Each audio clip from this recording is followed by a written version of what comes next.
I mean,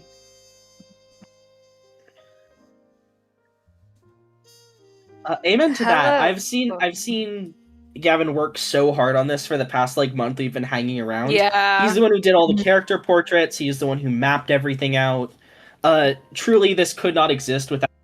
In general, TTRPG campaigns can't exist without the DM, but this is even more true for this campaign. So, round of Yes. applause.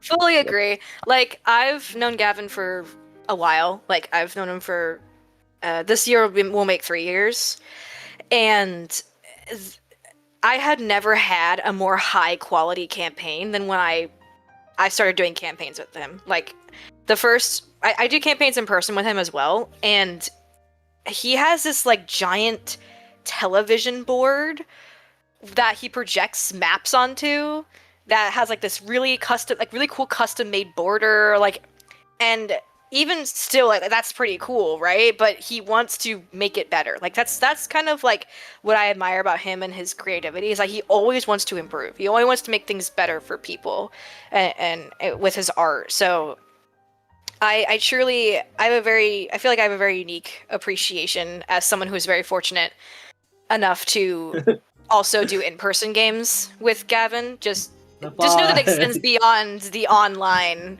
realm of things, people. Like, an incredible creative here. I'm very honored to be working with you and doing creative stuff with you, and to, most of all, be friends with you. But glazing aside,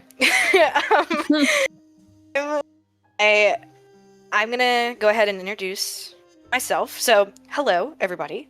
You may know me. Oh, hi, RJ. Welcome. You may know me. My name is Mary. Also, maybe just Marigold. I will be playing Mr. Rudolph Rain for this campaign. I won't go into too much detail about him, but he's actually a character that has had many iterations, including the first D&D character that I ever finished a campaign with. He's been through a lot, and I can't wait to see what he does in this world here. And I'm very excited to see how he interacts with all my fellow players. And yeah. Helen. Okay. I'm gonna be playing Helen. I'm light blue and golden brown. I could tell you my real name, but if I did, I'd have to kill you. Call me blue or brown or light blue or golden brown or any really any combination of the things that are a part of my handle. I'll probably be going by blue for this game. Cool. Okay, awesome sauce. Is it my turn? Okay. So I'm Asher Gamby. I don't care which one you use. This is my first time being a player of any kind of tabletop RPG, which is really fun. I DM my own D&D campaigns. Never played Call of Cthulhu, so I'm very excited. I will be playing Albert J. Hobb. I also can't get too much into his backstory, but I will address he does have acid burns, as you can see. That's all I'll be getting into. Yeah. And he's a child. That's really important. Yes, he's a minor, guys. He is 16. Who we're going to be watching miserably die, as this is indeed a Call of Cthulhu game. We're gonna adopt him though, guys, right? We're adopting him? Okay, great. That's not what my character is. That's not how my character works. Exactly. I'm a sucker for pain. I click back and I see your eyes go crazy, Gavin. I am kind of annoyed with how my model keeps popping up, but that might be because of the ambient sound around here. Yeah, I got a fan going, so can't be avoided. Yeah. Hi, everybody. Sorry, all my friends are pulling up because I told them 8 p.m. Hi, C. Hi, Smile. Welcome. Is it my turn? So glad you guys could make it. Yeah, Agnes, it's your turn. Agnes. Hi, I'm Donna, and I'm playing Agnes Porter. Can't get too much into it right now, but I am super excited and also nervous. And I'm mostly excited to see where this takes us. I've never played Call of Cthulhu before, and I'm excited to learn about it and get into it and actually get to play with these lovely people. Have any of us played Call of Cthulhu besides Gavin? I don't think so, right? I have not. I don't think any of us have. I think this is the first for everybody. With And my that is in why I real life specifically play have group, invited we all 4 of you floated. to this game. The less we know, the Oh better. god, the less Right. we know, the better. Yeah, I'm scared. you should be probably. Right. We'll all die. With the introductions aside, I'm going to ask the goobers to get quiet as we set the scene. I'm Bubble going in your to- mouth. For the first roll of the campaign, I'm going to have you all roll me a drive check. In Call of Cthulhu, all die rolls are made using a percentile die, or a D100. The lower the score, the better.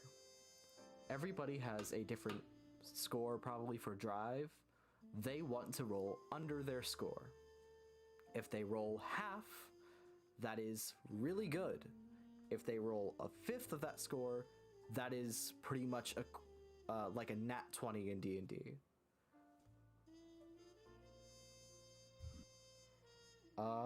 They say that the DM needs to be way louder. Here, is this better?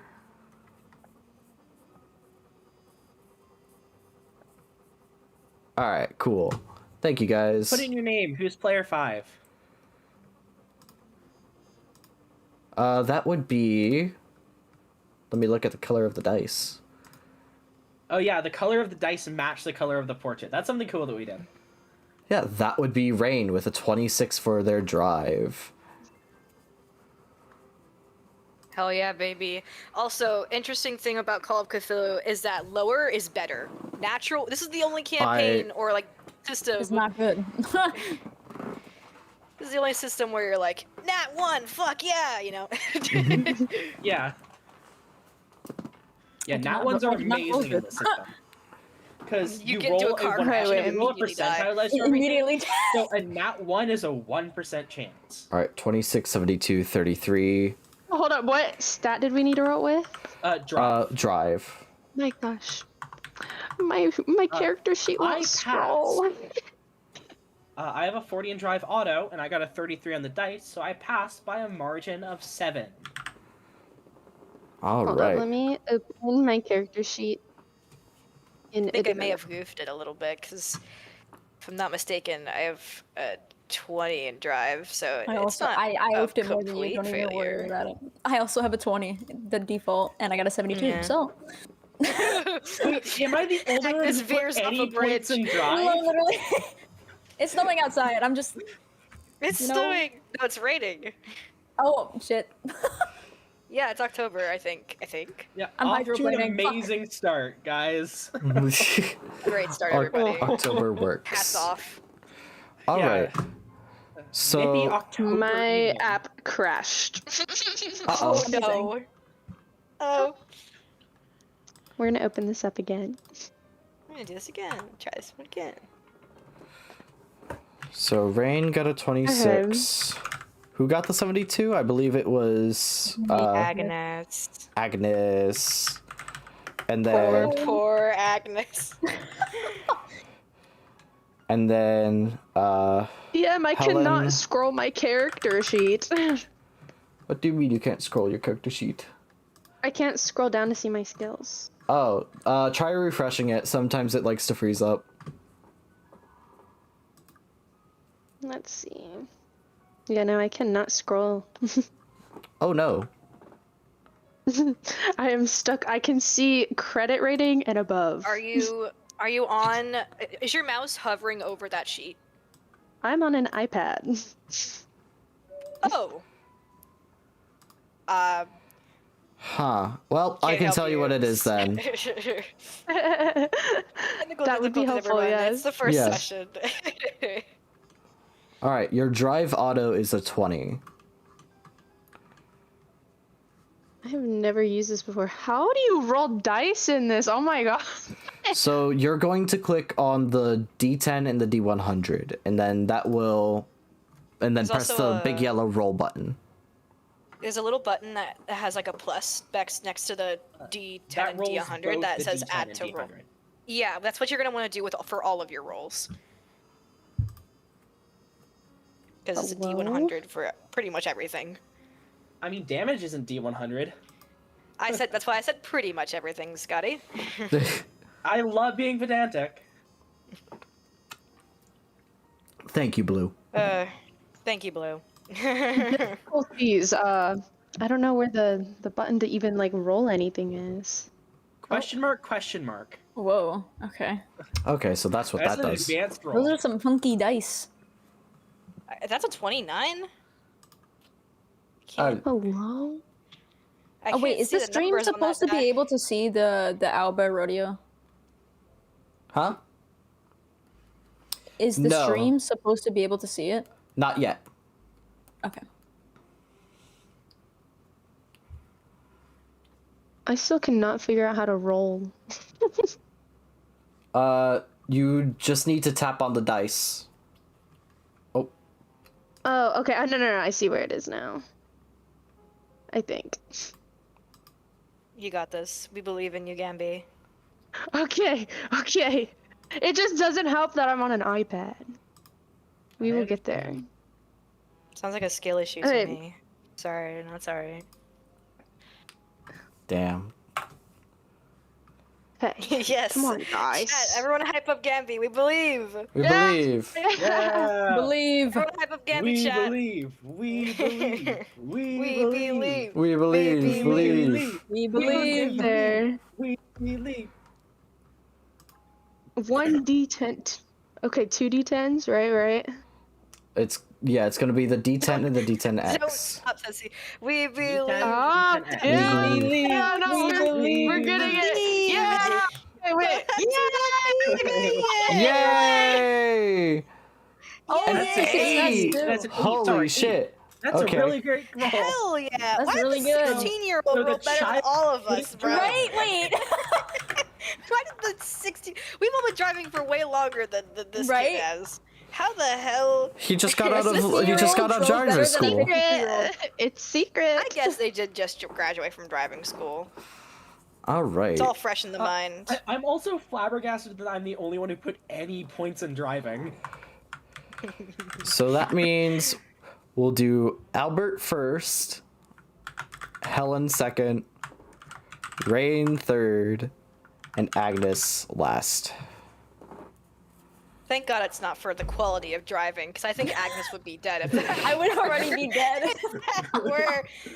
It makes sense that This isn't that deadly though. it makes Like sense a 20 is like a normal person in driving that hasn't invested Yeah. any thought or time into that. it. Yeah. Yeah, that's why I didn't put any more points into it. I thought it was like, okay, I guess if that's the default, then whatever. Agnes is just Like- old, so she drives slow. Yeah, she's old. She She drives under the speed limit, which is objectively more dangerous than driving above she's one of the those speed Sunday drivers. All right, I'm going Except to it's ask the also peanut. foggy right now. I'm going to Alright, ask the alright. peanut gallery to quiet down a bit. Chat, I hope the sound effects are not too loud. Are they good?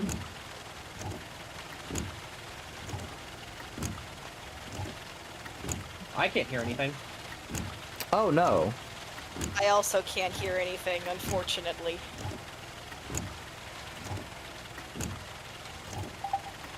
Is it working now? If you're doing something, we can't hear it. Oh fuck. Thank you, voice mod. They're not working.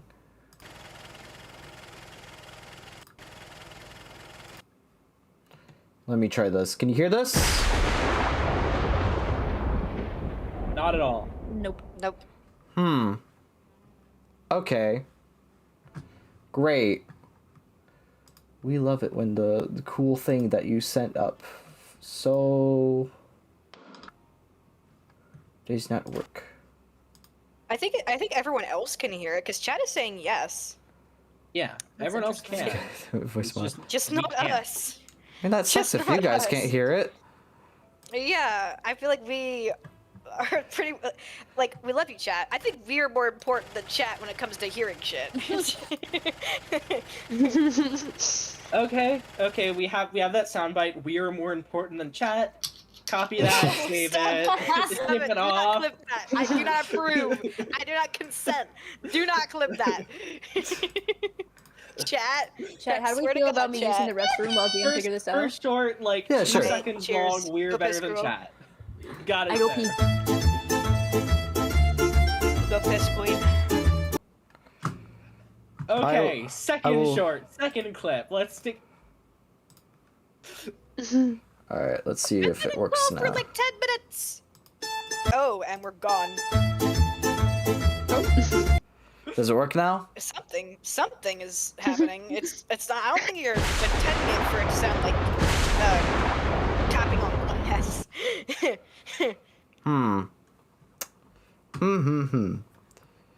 All right, Discord. Looks like you're gonna have to die real quick. Sorry, chat. I apologize for the technical difficulties. Voice mod's been giving me trouble all day. Earlier, it didn't want to work. Yes. Literally, like, it would not pick up my mic, and I spent 30 minutes and ultimately had to just restart my computer, and I'm really hoping I don't have to do that again. Hello! I'm back. Can you hear?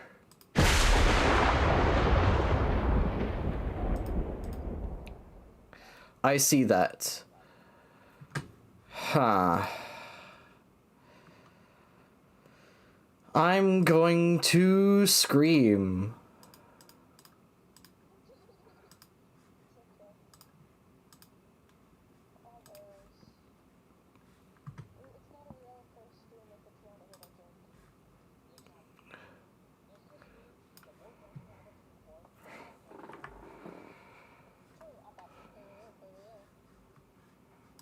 Where's reactive?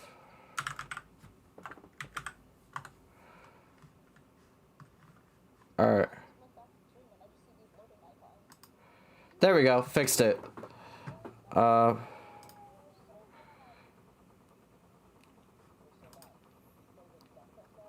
What? Oh.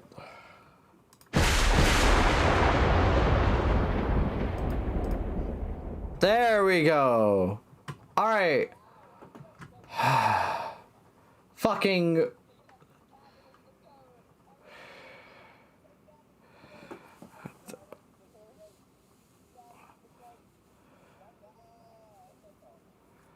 Players are quite quiet. Oh no. Okay.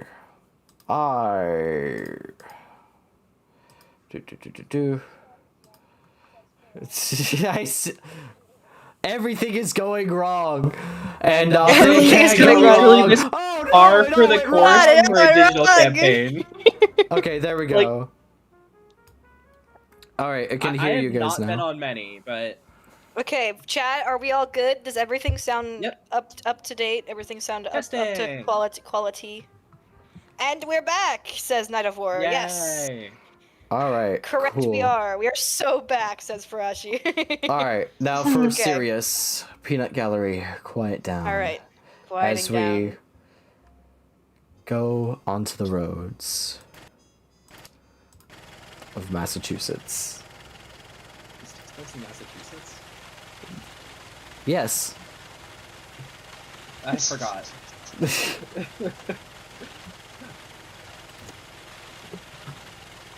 It really was That's so much incredible. BS.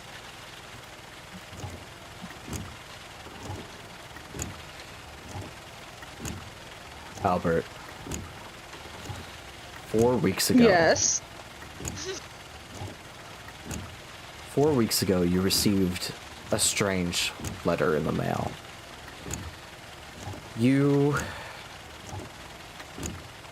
instantly saw the red emblem that bared on this damp and honestly torn up letter. Opening it up, you didn't know what to expect.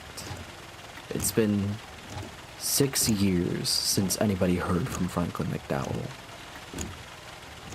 And you, of all people, were not expecting to hear from him ever again. And you opened it, and inside an invitation read, inviting you in hurried words to come to his manor, where he would reveal the secrets that he had been keeping for the last 6 years. He would reveal them to you all and to the world. That was 4 weeks ago. Now you sit in the back of a cab, driving down the road. A light rain sprinkles the road, casting a sort of eerie glow through the moonlight. Feels like you've been driving for what feels like hours. The winding roads of the mountains with the trees looming overhead. As you approach this regal-looking manor sitting atop a hill over this harbor town, you see this sort of pale mist start to creep in.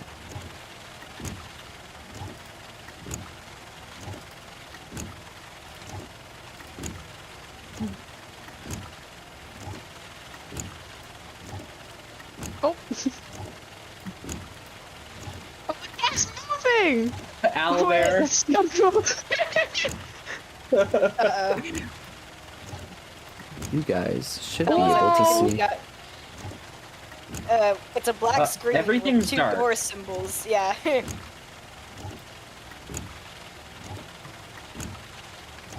I swear to God. It's alright, we're figuring out the kinks. Yep. I think maybe the thing doesn't have any view sights.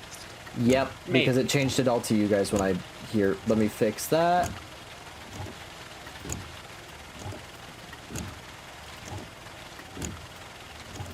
There we go. Yes! Alright. There we go, and there's the owlbear. As your car pulls up the driveway, as the taxi car pulls up the driveway, the taxi stops.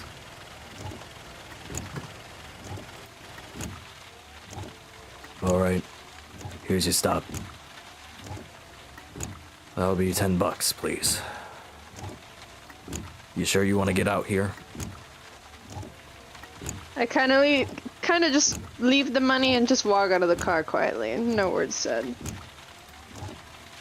Just, I mean business. You get out the car. The rain the light drizzle kind of coats your jacket as you walk up to the door.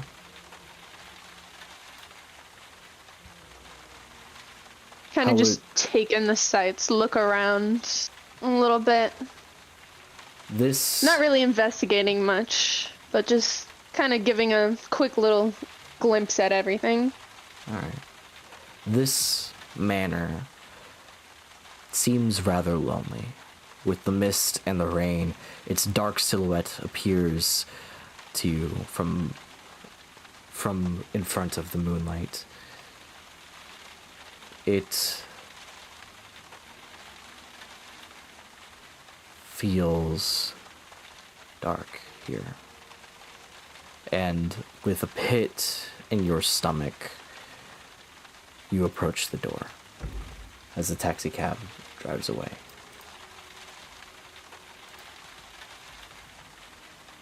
Gonna give a nice clean and knock on that door. Instead of just opening it up, make sure they know I'm here first. You knock.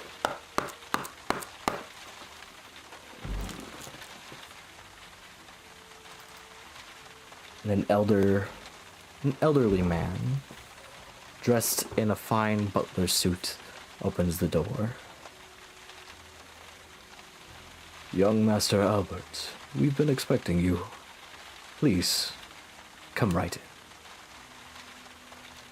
in. And he steps aside and motions for you to come through the door, taking your coat. Yeah, and just quietly walk in. You see a group of strange individuals all sitting around what you can only assume is this living room. A grand chandelier hangs out up top. Wires from a new electrical system dangling all around the place. You see a good variety of different faces. What appears like scholars and ruffians and a pastor in all places. The fire roars at the other side of the room. And as you go to approach whatever part of the room, we're going to go to Helen, who's driving down the roads in her own car. Helen, you received this same letter 4 weeks ago from a man that, after what happened with you and him, you never thought you'd hear from again. You thought you did the one job, and that was it. And after 6 long years, it seems he's finally getting back to you. You drive down these roads. The thoughts of what happened between you and him play about in your mind. And as you drive, this mist starts to turn into a fog that starts to get thicker and thicker as you drive through. I want you to roll me a spot hidden check as you're driving. I don't have any points in that, so it's just the base skill level. Yep. It's a 68. I don't think that's a pass. 68, I don't think that is either. I'd be shocked if base skills got that high. You try to see through the mist to see if there's anything around, but you don't see anything around you, just empty road and a full moon hanging in the sky. You drive down the windy roads and finally approach the manor. Finally here. Been too fucking long. You see, as you approach, you see 2 cars parked out front. Who they belong to, you haven't the faintest. But you're now here. As you pull up into the driveway, you look at the house. This foreboding, large estate, reminiscent of an olden time. You've been here once before, for a job. That's all it was. Just another job. One that was slightly weird, but just another in the scrapbook of endless things that you've done. Just another machine to work on. You turn off the car and you get out.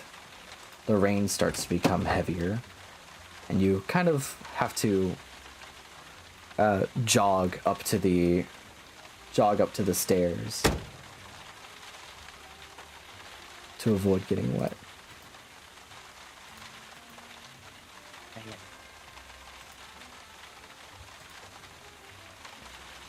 You approach the door.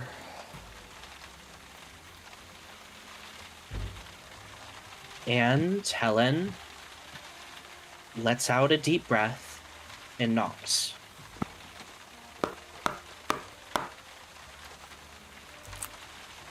The door opens, and an elderly man dressed in a fine butler suit answers the door. Ah, Madam Helen, I presume? Yes. Please, come on in. He steps to the side, and seeing And that you she don't have a silently jacket, enters. you see the same strange cast of characters in the room before you. Ruffians, scholars, a priest, and a child. Walks past them and moves to stand where she can see everyone, but is as far away from everyone else as possible. Yeah. This... Giving just a little bit of an odd look to the child. You notice that this child is quite horribly disfigured on one side of their face. You see the roaring of the fire, and it kind of feels all familiar. Like a painful memory. Broken bones, scored flesh. There's a lot of accidents that you find in factories at this point in time. Mm-hmm. It is his youngness, not his burn, that draws her eye to him. Yes. Seeing such a young fellow with such a horrible scar makes you shiver. And as you think on all the past accidents that you've experienced in the workplace, we're going to cut to Rain, who is driving in the rain. Hey, isn't that fitting?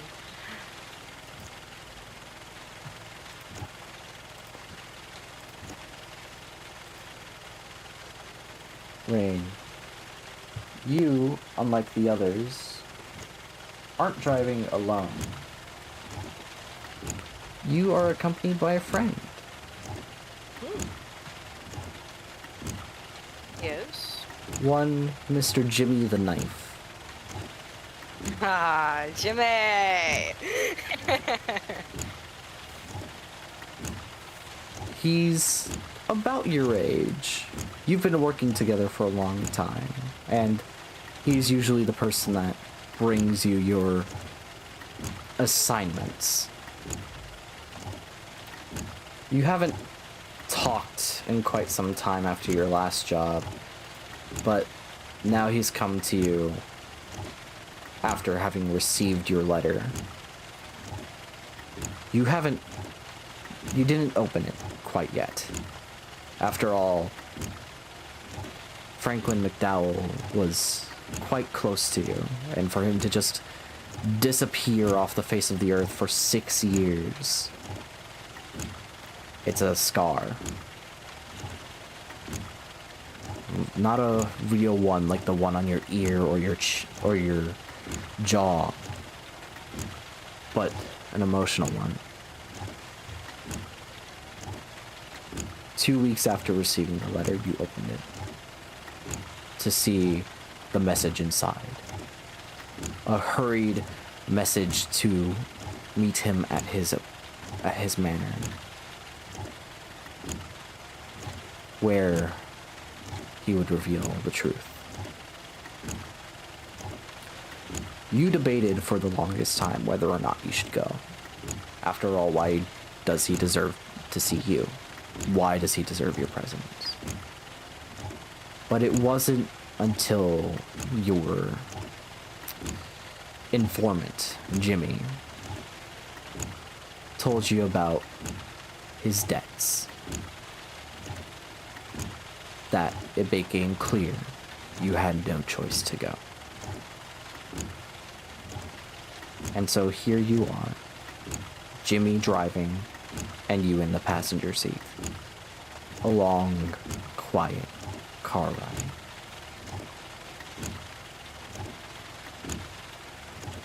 You drive down the roads, and the mist begins to thicken into a very thick fog. I want you to also roll me a spot hidden. Okay. Let's do this. Okay, where's that? Spot hidden. Spot hidden. Spot hidden. Alright. Go ahead and give me a good old rolly roll. I get a 92. I don't see shit. Not good. He's distracted by his thoughts. The thoughts cloud your mind more than any fog could, and as you drive down the road winds and twists until eventually you pull up to the manor. You see 3 cars parked out front, but none as nice as the one that you're arriving in.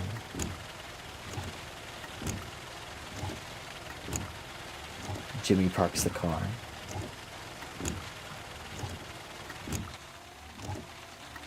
You know what to do, right?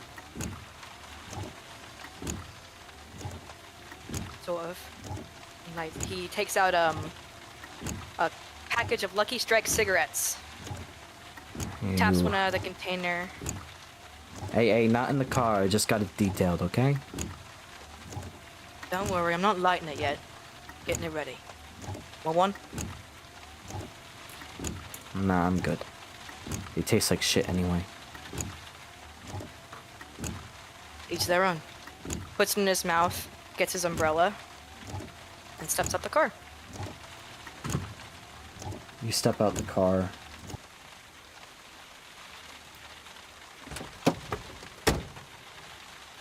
And you see the manor in front of you. This large, foreboding presence. A place that you once felt welcome in. Now, a reminder of everything that's happened. You approach the door and see as Jimmy pulls away.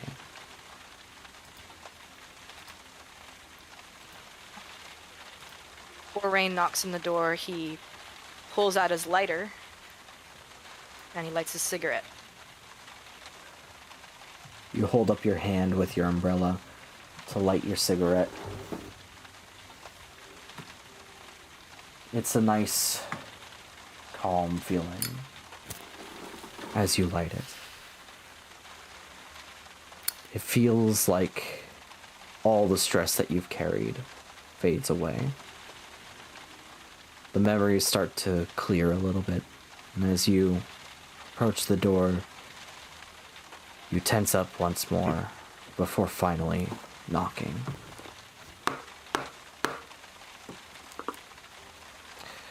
And you see, as an elderly man, dressed in a fine pressed butler's suit, opens the door.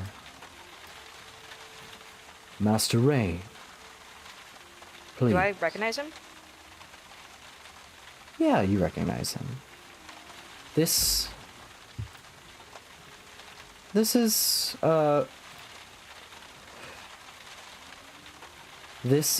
Franklin's oldest butler, Edwin Marsh. He has served his lifetime here.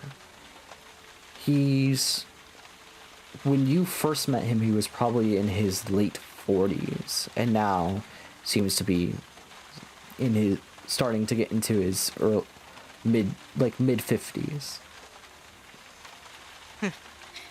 Edwin, you get older every time I see you, mate. How you been? Could be better, but you know how it is. Never easy. Edwin never did approve of you. He doesn't think too highly of you and the riffraff that you run with, but he's never said anything, because it's not his place. But Rain takes one more whiff of his cigarette before crushing it with his foot. Figured you want me to put it out before I come in. I appreciate it. And please, do come in. He steps aside. You enter the manor, and you see quite an assortment of people. A large group of people, considering the size of this room, actually. You see the faces of what you can only say are nerds and losers. You see a priest standing, talking with this sort of like squirrely girl with glasses and messy hair. You spot in the corner of your eye this kind of almost rugged dude with a flat cap leaning against the wall, trying to subtly smoke a cigar out of Edwin's view, tapping it into the soil of the hedge he stands next to. And you enter into the living room. And last, but certainly not least, Agnes. Agnes.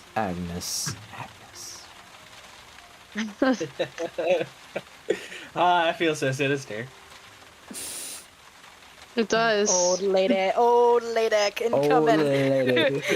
lady incoming. Coming. She's driving a little beetle.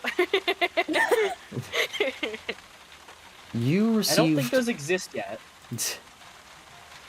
You received your letter while you were teaching a class at Harvard.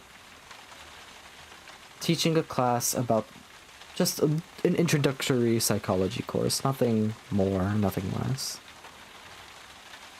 And you held it in your hands for a while, debating whether or not you should open it. After all, last time you saw him was in Brazil,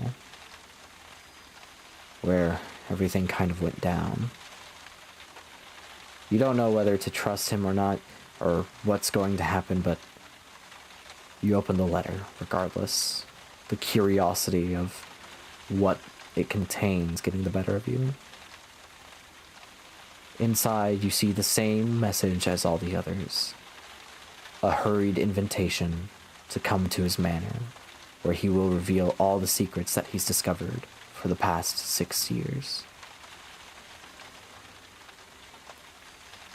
That was 4 weeks ago. You're now driving down the roads, your glasses fogging up in the thick fog, barely able to see your own hand in front of you. You manage to not hit anything, thank God. And with the thoughts in your head and curiosity in your heart, you drive up to the manor. 4 other cars sit in the driveway.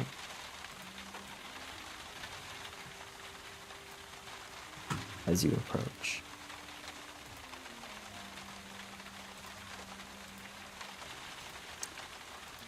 Have I been to this manor before? Once before. Before you left for Brazil, this was the meeting point. Okay. Agnes takes a deep breath, looking up at the manor, looking at the other cars, not exactly knowing what to expect, but knowing that she wants to know every detail about why Frank sent that letter. She's gonna step out the car with a raincoat and an umbrella and make her way up to the manor. You make your way up to the manor, and you get to the door. The thoughts racing through your head as, why did you receive a letter? What's going on here? What could he possibly have to say for himself? As you raise your hand, umbrella in the other,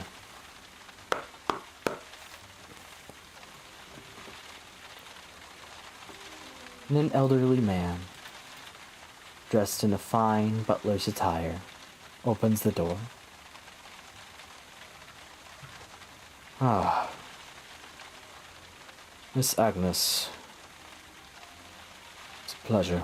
Hi. Pleasure. Please, come on in. I walk in. You enter the manor, and you see an assortment of colorful characters. You see a small child with these horrible, disfiguring burns on his face. A large woman leaning against the wall. Fuck. I mean, you never know when lightning's gonna happen.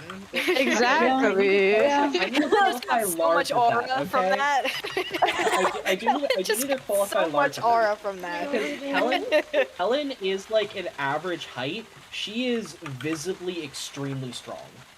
Mm-hmm. Buff. Like she's wide. You So see... she would be shorter. She'd be shorter than Agnes. Yeah. You see this kind of like stocky woman leaning against the wall. Next to you, kind of standing before the room, you see a blonde man, about as tall as you are, holding the remains of a cigarette in his hand. Oh, he stomped it out. Oh, So he's yes, got his that's umbrella, right. that's it. Holding a wet umbrella as he kind of leans against the wall. You see beyond these colorful characters, a kind of group of scholars, you'd say. In fact, one of them you recognize as a fellow colleague that taught at both Miskatonic University and Harvard. One Dr. Margaret Bell. You see her talking to this fellow in a little like bowler cap.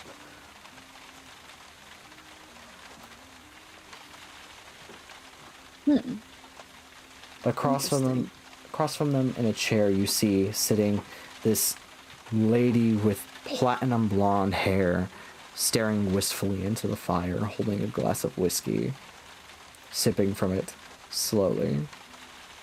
Behind her, you see a pastor, tired and not aging gracefully, talking to this young, squirrely girl who's writing everything in this kind of like small journal. Her hair a shambled mess as she just looks at this man intently, writing his every word down. And to the left, you see a rugged sort of man tapping out a cigar into the bush.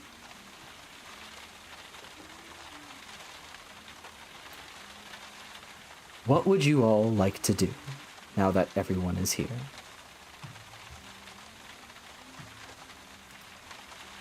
Helen's Well- not gonna initiate. He's gonna just stand against the wall. Yeah, Albert's kind of just. Can I move him? Hold up. Yeah, Can you I? can- Am I allowed to move Yeah, him? just- Yeah, you can you move are. you guys. I don't even If know how no to one- move. Oh, there we go. Okay. He's kind of just observing everyone. Kind of If no taking one else in is- everyone. Yeah, Agnes is observing for now. She is looking at this child with burns on their face with a look of concern, but also a look of intrigue. Rain is not going to waste any time. He steps forward once Agnes comes through the door.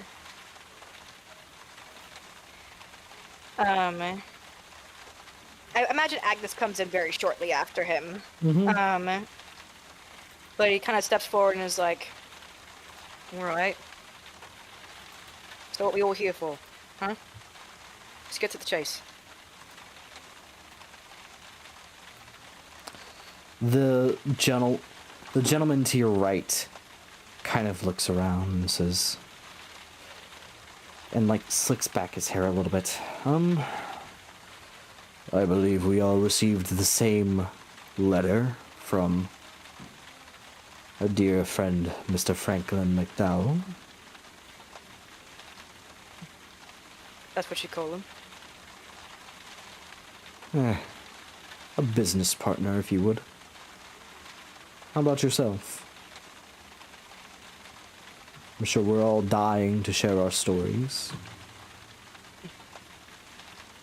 Think I'd rather Agnes die. is gonna step forward, like about here. Mr. McDowell, business partner, yeah. Yes. I sold him a lot of things, a lot of stuff for his collections.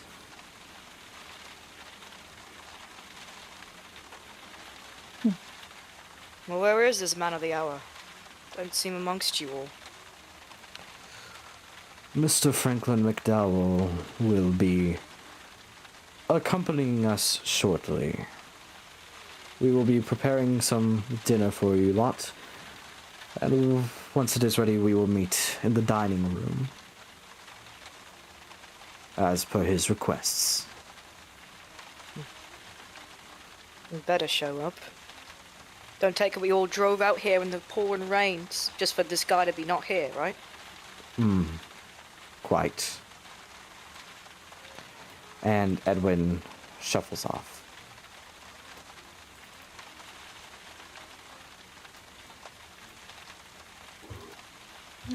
Would Rain notice the cigars in the men's hands? You would. Yeah, he'd probably smell it. So when Edwin goes, he lights his own cigarette. When Agnes sees Rain lighting a cigarette and is gonna just cautiously move around him to get a little bit away from him. Yeah, Albert is gonna do the same. He's kind of just gonna go over here. As you light the cigarette, the scholarly-looking lady at the other end of the room turns towards you. You know those things can kill you, right? I bet on it. He takes Oh. a puff of his cigarette. Well, in that case, then... She goes back to talking to the bowler cap man. Sort of smirks at that and takes another puff of his cigarette. Agnes would like to go up to Dr. Margaret Bell. Does she know her well? Like, are they close? I would say that you guys probably weren't the closest. You were the co-workers. It wasn't... Is this a doorway or a wall? It's a wall. A wall? Okay, I'm moving on this wall. Yeah. You weren't Sitting in the corner, buddies. You weren't the closest of companions, but you definitely... It wasn't like a bad partnership when you guys worked together, but it wasn't like... It's not like one of those people that you would contact after you quit your job. Okay. Okay. So Agnes walks up to her. As you walk Dr. up, Bell. Hi. As you walk up, you hear them discussing, and she's like, "Yes, they were rather remarkable specimens. I wonder whatever happened to... Oh, hello. Sorry, Professor Agnes, correct? Yes. Ah, it's nice to see you again. It's nice to see you too. I didn't... What are you doing here? You have the same She- letter? She pulls out a letter, same stamp, same writing, same everything. Yes, I received it 4 weeks ago. I assume you did too. Yes. Yes. Oh, Miss Agnes, Professor Agnes, this is Professor Harold Whitcomb, a fellow teacher at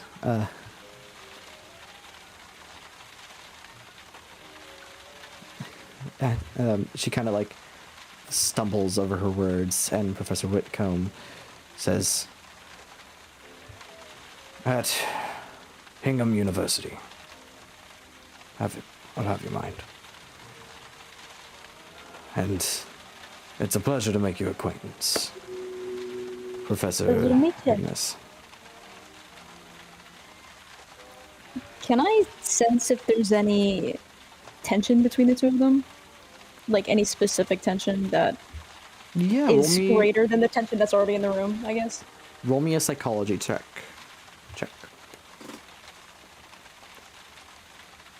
I have an 80 in this. Okay. Nice.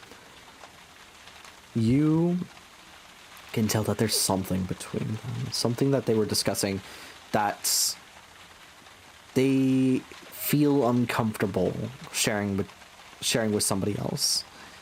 It's like you stumbled in on somebody sharing secrets and they don't want you to hear. Got it. Okay. While all of this is going on, can Albert kind of just be listening around the room to see if he can hear anything, I guess of importance, to see if anybody knows anything, or just kind of listening in on for information about everybody around? Yeah, make me a listen check. Okay, I believe I have a 50 in this, right?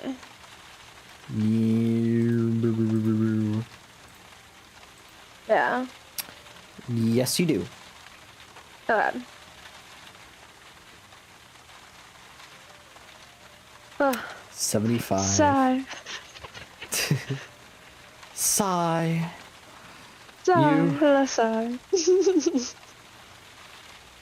You look around trying to listen in, but there's too many different conversations going on. However, you see that there are 2 people currently not in conversation. Or sorry, 5 people. The thing is, I think while this is happening, Helen is going to at least greet Rain, actually. Alright, so then 3 people who are not in conversations. The kind of greasy-looking business associate. The sad blonde lady in the chair. And the gruff-looking blue-collar man in the back. Yeah, I'm kind of just gonna slowly approach this blonde woman. Kind of just be like, do you mind if I see what your letter said? As you approach, she kind of like doesn't seem to notice you, and then you open your mouth and speak, and she looks at you and audibly gasps, seeing your scars as she raises a hand to her face.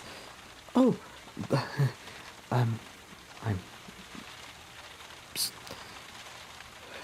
I'm sorry. You gave me a bit of a fright. Sure. You can see my letter, although I've pretty much checked with the others. They're all the damn same. Yeah, I just kind of take the letter. Thank you. And obviously, if I'm gonna compare it to mine, it's gonna be the same, isn't it? Yep, it is the same in every way. She takes a drink from her glass and sighs, staring back into the fire. I just hand the letter back to her.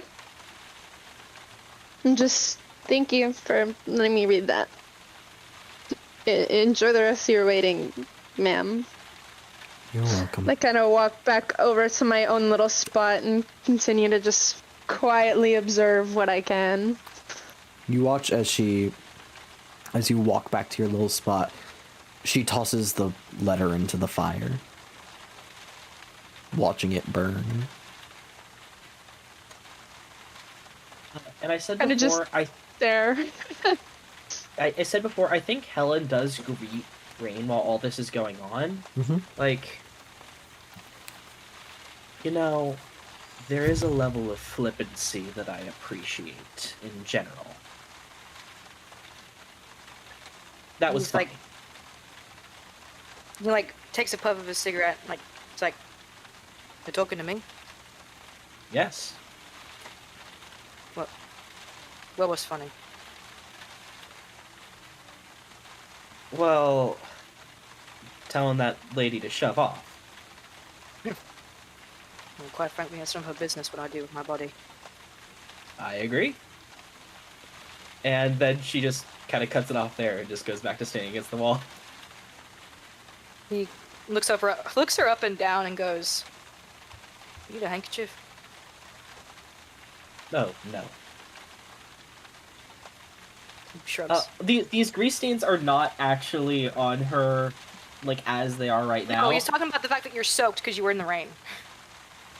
No. Shrugs and goes back to his cigarette.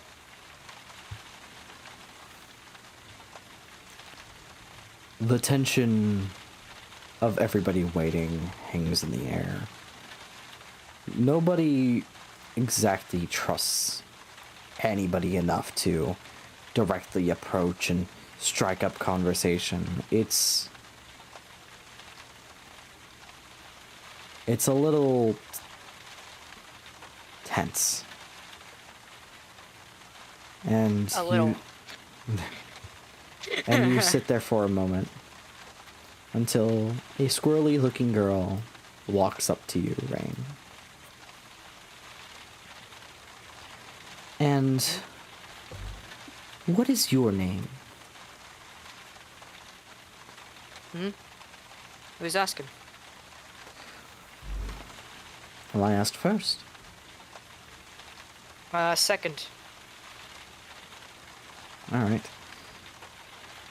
Well, my name is Evelyn Price, journalist and author at large. She sticks out a hand to greet you. He looks at her hand, gives a small shrug and shakes it and goes, "Call me Rain." Pleasure to meet you, Rain. Now, it seems that everybody here except for a few are some sort of scholar or researcher. It seems that Franklin McDowell wanted the research community at large to see his work. I understand the priest, why he's here, disprove maybe some sort of theological theory, but you, her, she points to Helen, and them, she points to Gamby and the blue-collar man. I don't understand. The puzzle pieces don't quite add up, so I'm interested in your story. Frankly, neither do I. I'm being honest. I've got no clue why I'm here. Shame. I was really hoping for something else. Well, I can tell you why I'm here. Yes, and your name is? Helen. Pleasure to meet you, Helen. Evelyn Price, journalist and author at large. It's 'cause I am an expert. Oh, really? Clearly not I in put things baths. together. And that's a good as field as any. Oh, so you like to work with your hands. Got it. Factory worker underemployed? Question mark. So, what was your guys' relation to Franklin McDowell, other than your profession and unknowingness for being here. She's gonna glance at Rain. It's kind of a who wants to speak first sort of thing.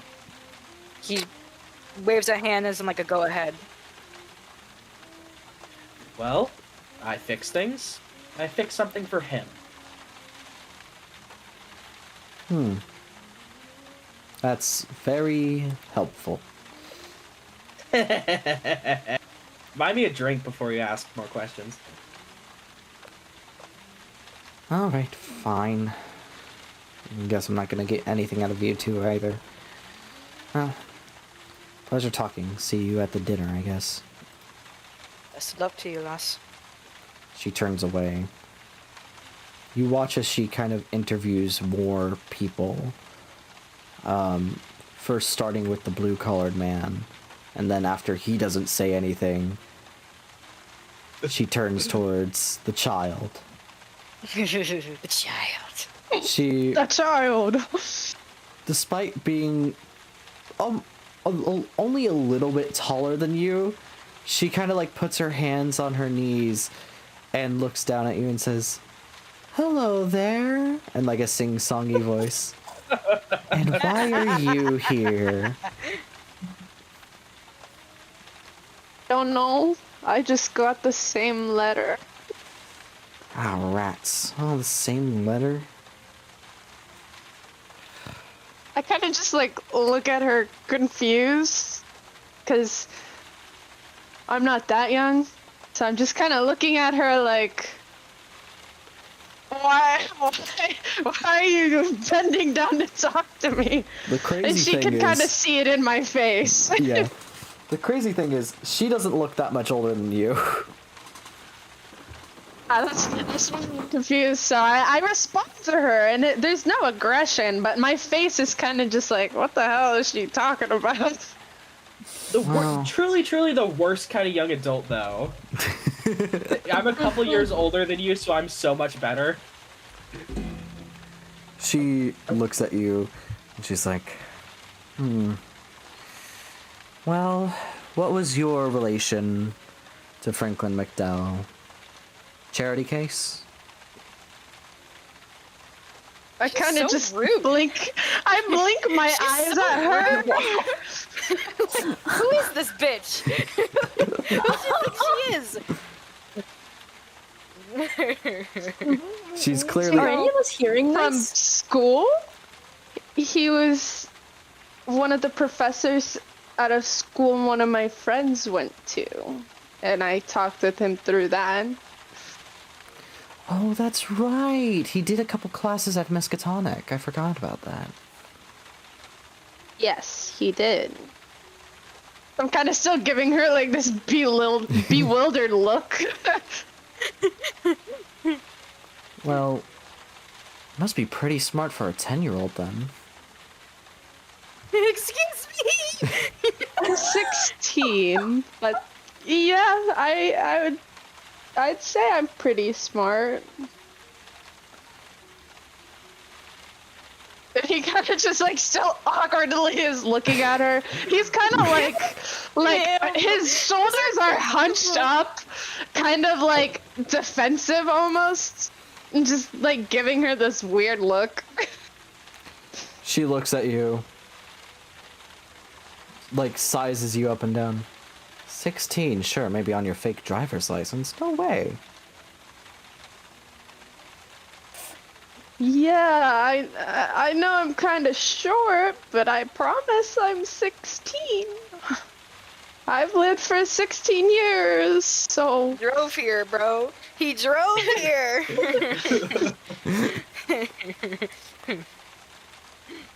Sure, he has a booster seat in the car, but he drove here. 16. You see as she pulls out her like journal and writes 16 question mark question mark. Oh, I don't think I did catch your name actually. It's Albert. Albert.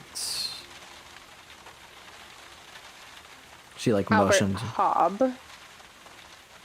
At the mention of your last name, her eyes widen. Albert Hobb? That's a name I haven't heard in a while. My newspaper I ran can this. just look at her. My newspaper ran the story on your accident. Seems that they never did find out the real cause behind it. But hey, investigative journalism at its finest these days. I kind of just, at the mention of the accident, I kind of just make a face of dissatisfaction at her. I don't speak up or say anything, but I kind of just give her a look, kind of just quietly saying, like, why would you bring that up? Well, it seems like it's healing. She like kind of points at you with the like end of her pencil. It seems like it's healing all right. Is Rain privy to hearing this? Make me a listen check, why don't you? Alrighty, why not? What's my listen score? Can't find my listen score. Where's my listen score? It's in the middle. No. No. It's not by language, which is weird. There it is. Okay.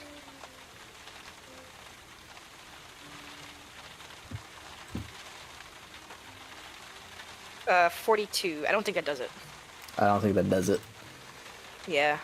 Oh well. Oh well. I think I actually asked earlier if any of us were hearing that as well. Yeah, if anybody else would like to roll a listen check. Yeah, sure, I'll roll. Might as well. I'm not talking to anyone right now. I fail. Yeah, like if you're just passively listening. That's a 9. I think that's a success. Oh, That wow. is success. Yeah, you Nice job, hear Ellen. this like uppity reporter kind of like talking about this accident and this child's injuries. In that case, because it's pretty clear that Rain's focused on this in specific, so I'll just be like, apparently he's a Hobbs kid. What now? Apparently he's a Hobb kid. That's what she's grilling him about. If either Does that of you mean would like anything to, yeah, if either of you would like to roll me, I believe it's a history check. Yeah. Yeah, Oh well. history. 65 definitely does not make it. Let me try. Maybe? History. History is up here. Where's history at? Under first aid. First aid. Nope. I would like to remind the group that there is a rule in Call of Cthulhu where you can push your rolls. Basically, if you give me a good enough reason why you think your character can make the roll again, you can make the roll. However, if you fail the second time, there will be a worse outcome than originally. I don't think Helen cares very much about this specific bit of information. Mm-hmm. She's just letting him know. Fair enough. Just for future I reference. will say, as this girl points her pencil at me, I kind of knock it down. Not like super aggressively, but kind of just like a gentle, like pointing it away from my face. Yeah. Well, it's Like- interesting. Well, it is. That's... Oh, my bad. Go ahead. Well, it is interesting that you're here. I know Franklin McDowell had large sums of money tied up in different charities. So, maybe something with that? I don't know. Why do you think you were invited here? I'm not really sure. But I wouldn't know that answer until I talk to him. We may never know. And she turns away and goes to interrogate another person. I'm gonna give her like a dirty look as her back's turned to me. It's kind of like, what the fuck was this interaction? I will say during that interaction, I think Agnes probably would have moved away from Dr. Bell and Professor Wiccan, and would, like, knowing that she was interrupting something, she would kind of know to back off and maybe approach someone else during that time. All right. Who would you have gone to talk to? Probably this man right here, the business partner. You I guess Uh, it approaches him and it's just like, And then hi. this can happen first, business and then partner. after that, I'm gonna talk to Albert. Yeah. You approach this almost weasel of a man, as he's kind of like picking his teeth, looking away from everybody. Hi, Hello. I'm Professor Agnes Porter. You are? He looks you up and down. Reginald Ashcroft, antiquarian. Pleasure to make your acquaintance. Pleasure. You mentioned you're a professor of what exactly? Psychology Interesting. at Harvard. Harvard. I know a few of my associates that graduated from there. They never really do shut up about being from Harvard, do they? Well, can you blame Oh him? boy. Not really. It's one hell of a school. All this in the state. And hell, the country. Mm-hmm. It's a pleasure to work there. Lucky. He kind of squints his eyes and like pointed words almost says that.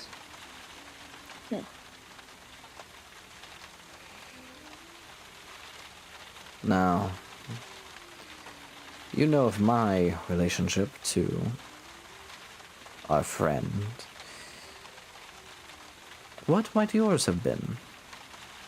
Did you perhaps teach alongside him? A love interest, perhaps? He chuckles at the mention of that. Not quite. But, we have done some work in the past.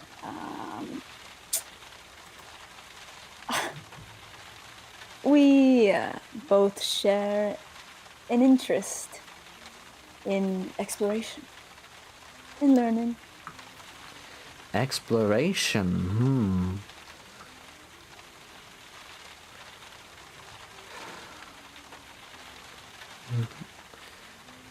You didn't go with him on any of his escapades now, did you?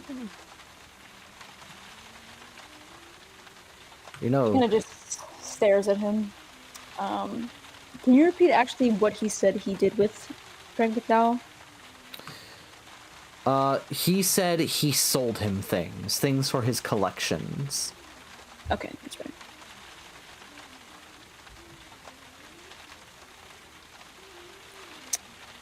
She kind of just stares and looks at him,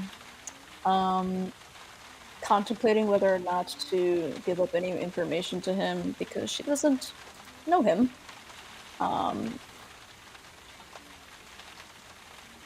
Does she sense that there's any particular reason why he's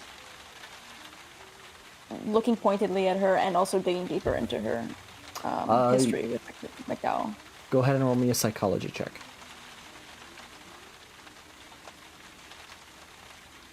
That succeeds. Funny Nice. number. Funny number. 69. I'm so immature.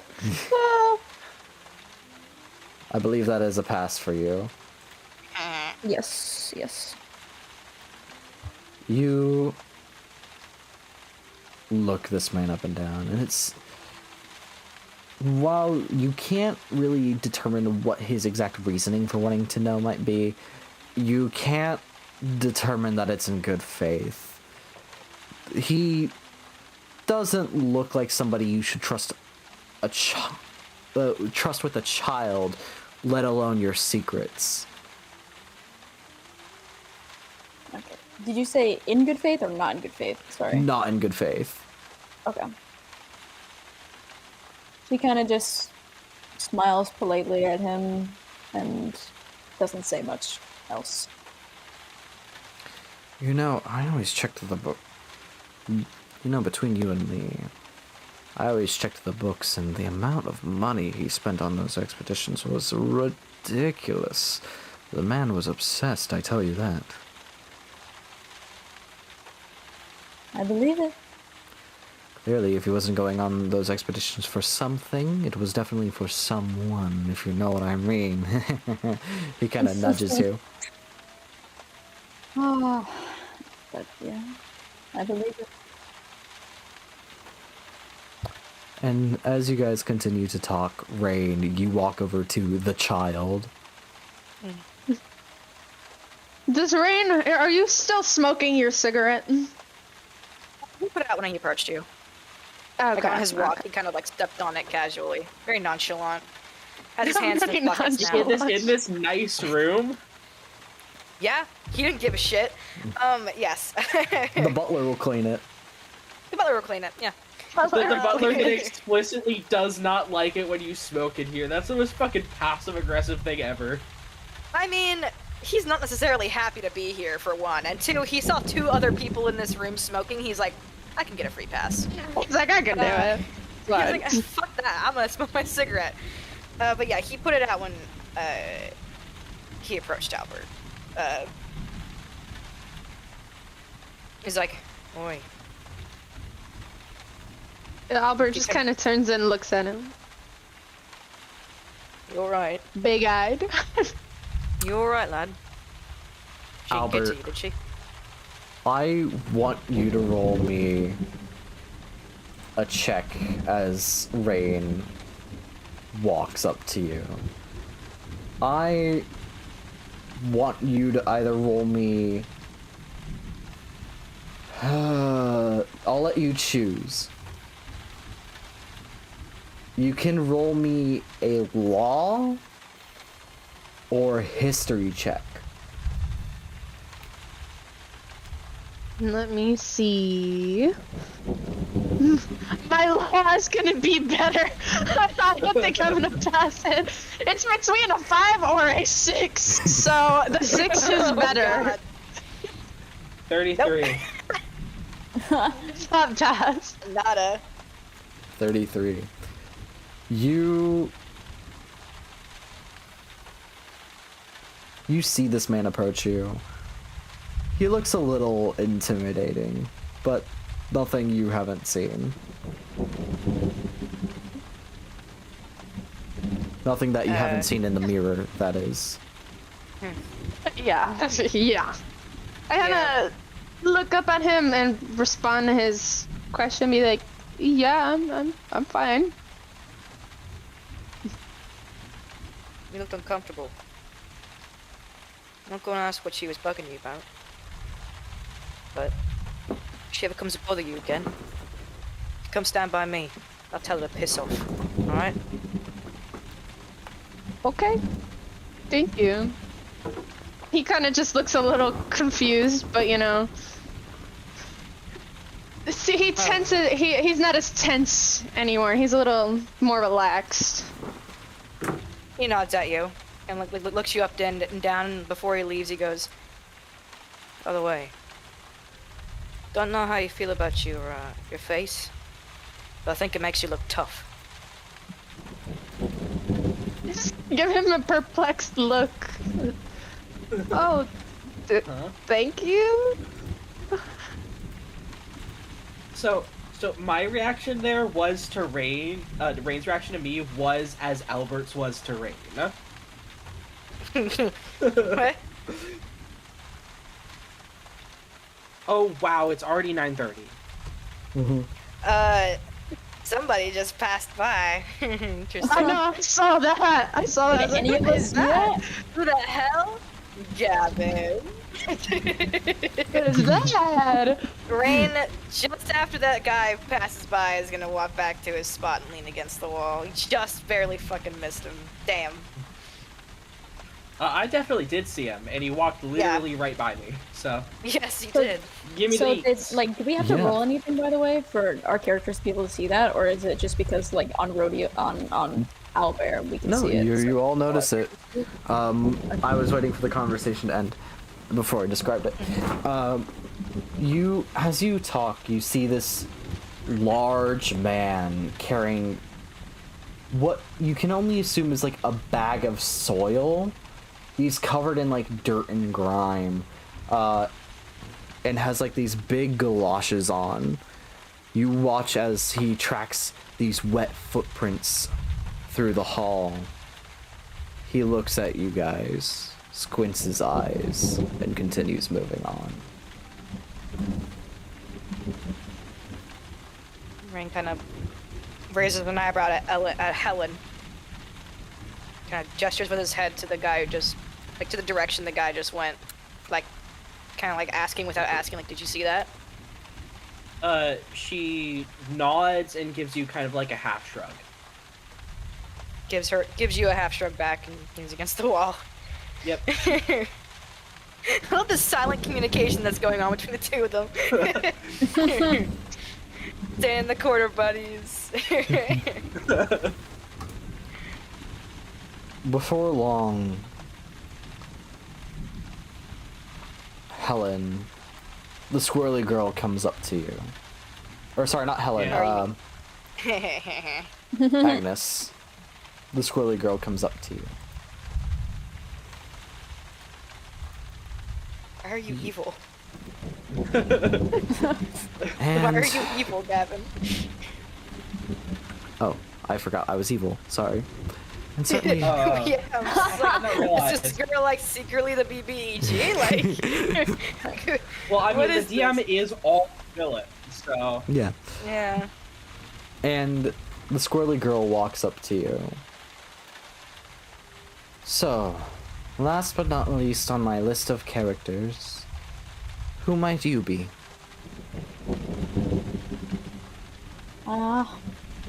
I'm Professor Agnes Porter. Nice to meet you. Oh, one of the professors at Harvard, I take it. Yes, that is correct.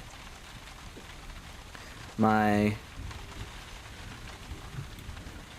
news associates did an expose piece on some of the Harvard students and their goings-ons in the fraternities there. That was some interesting business. Interesting business indeed. That they crippled a kid. It's a shame.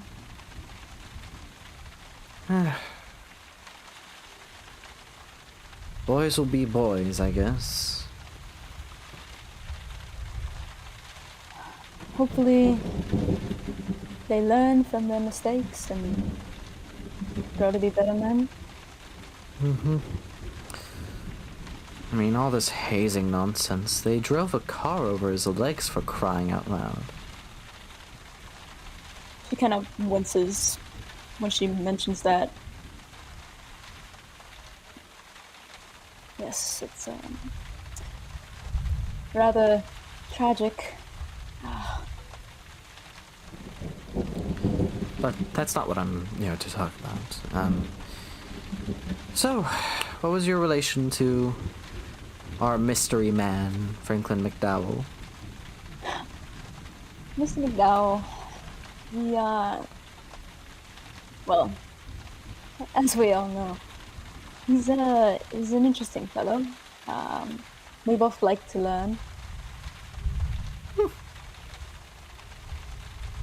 Yes, an interesting fellow indeed, with millions of dollars, and seemingly unlimited wealth gap between him and the rest of the country.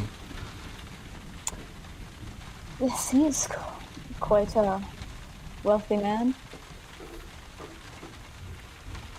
Don't you find it strange that such a wealthy man, she like runs her fingers along the table next to her, seems to keep such a poor house as she like picks up dust?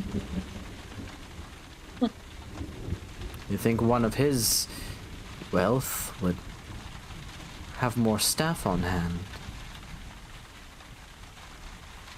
You would assume so, but I guess despite his wealth, he can get rather messy. Look, you seem clever, one of the more cleverer people here, so I'll let you in on something. I don't think he's here. I think that this is some sort of setup. We all have some sort of relationship with the man, and some seem to have their secrets, things that they don't want out there. And so I think something deeper is going on here. I don't think we were just invited for some dinner where he's going to expose his secrets to us. No, I think he's going to expose ours, possibly. I am curious what yours are. I'm curious about yours as well. Now, I had a similar thought about what this all is. And, I guess we won't know until we know. I guess But not. I know if he set us up and tried revealing all of our secrets, he put himself at risk, wouldn't he? That is certainly the truth. And as you wrap up the conversation, you hear a dinner bell as Edwin and a smaller girl appear in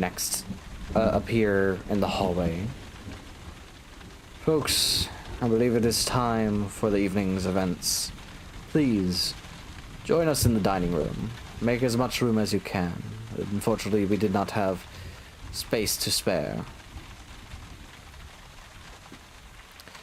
And him carrying a large platter and her carrying one as well go into the dining room.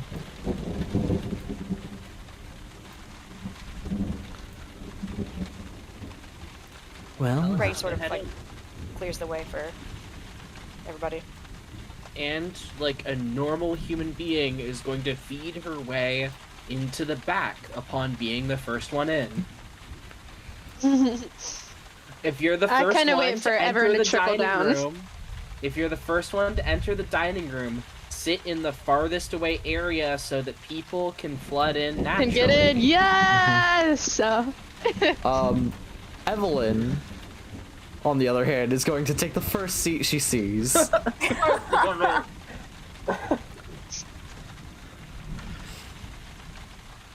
I kind of Albert kind of waits, sees everyone trickling in first. Agnes is Yes, also as going to wait a Rain. bit, just to make sure everyone is coming in. Rain's gonna be the last one in, hands down. He doesn't want anyone behind him. I'm gonna like step aside so that The weasel before me. man sits next to you.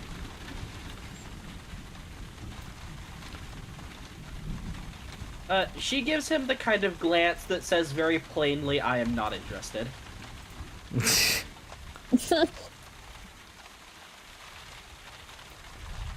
Being built like an absolute brick shit house.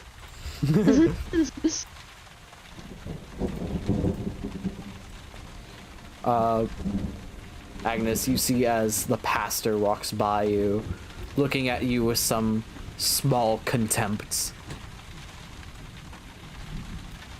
The kind of rugged man walks towards the dining room and seeing that you're not moving, motions for you to go before him.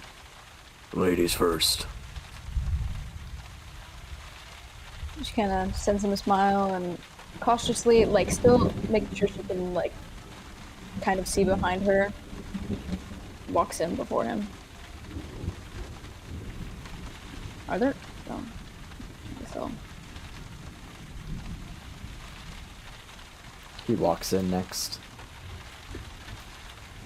Before I Rain walk up. in, I kind of make eye contact with Rain, seeing if he goes in first. Rain looks at Mexican him and standoff. Rain looks at him and he does a single head gesture to the door. Basically, I'm like, you first. Yeah, and I follow in. And I just, I guess I'll sit right here next to this woman. Rain sits right Take here. whatever's an open seat. At the head of the table.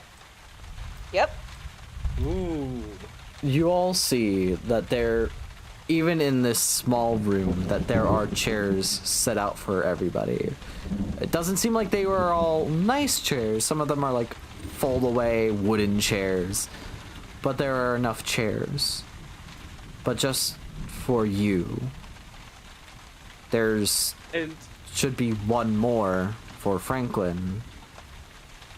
And that's when the platter is placed on the table. like Helen sits down and the chair creaks a little bit and she's like, God damn it, I know how to fix that. I just can't do it right now. Man, this chair needs some oil.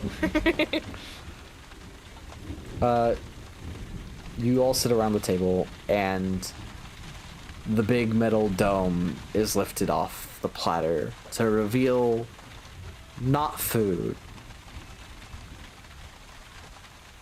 but a last will and testament.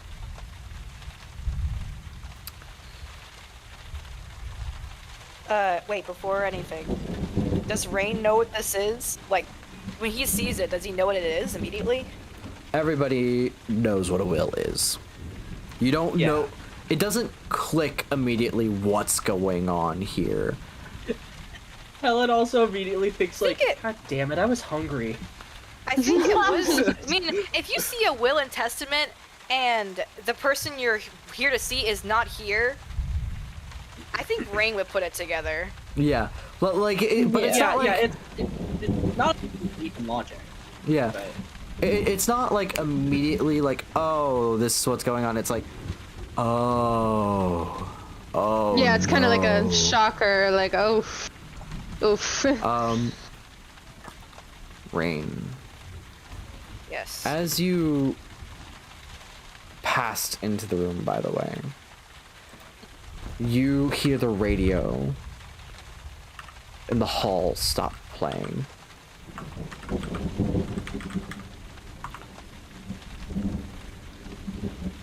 And an announcement plays. Ah, shit.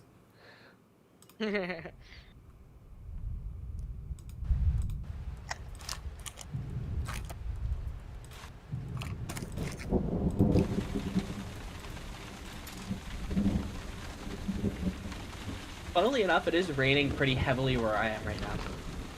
I think it's also raining where I am too. That's really funny. I don't think it's raining where I am right now. Yeah, it's definitely not raining where I'm at. Maybe it might be coming your way. But it's raining somewhere. Yeah, it's gonna be soon. Raining somewhere else, you might even say. Alright. You hear an And for copyright announcement. reasons, that's sorry. Yeah. You hear, I'll curb my joke.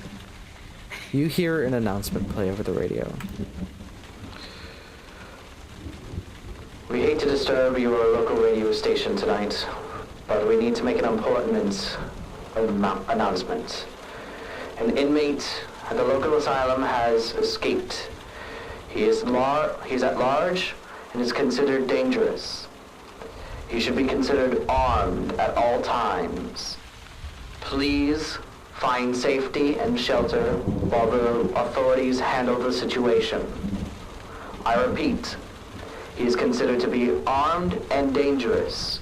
Seek shelter while the authorities handle the situation.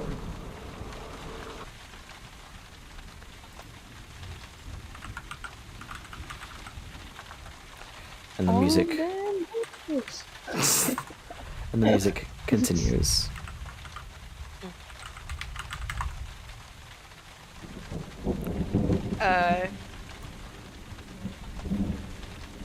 But You sit down at the table to see the will. Rain, like, is the first to kind of break the silence. He goes, "So the boss is dead."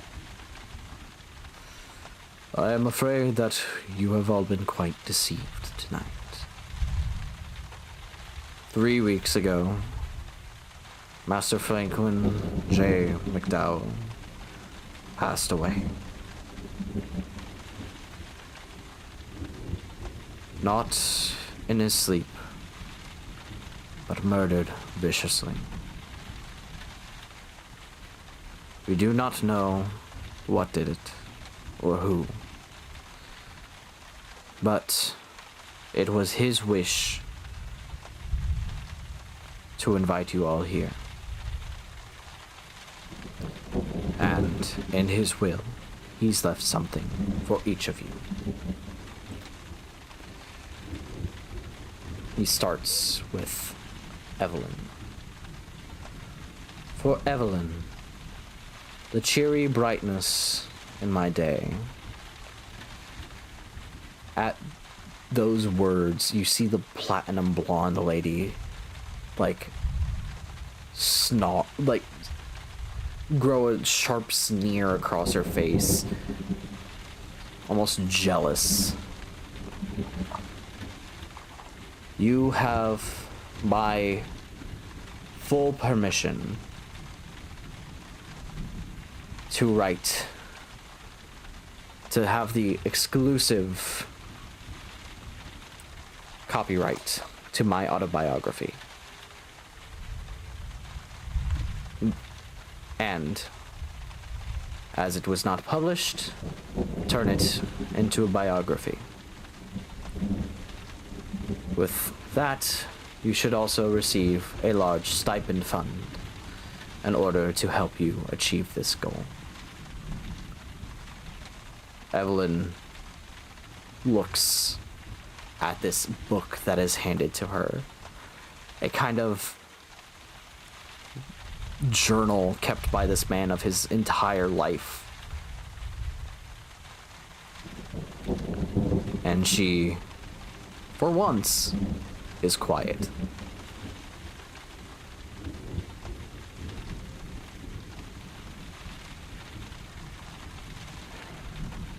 For Albert,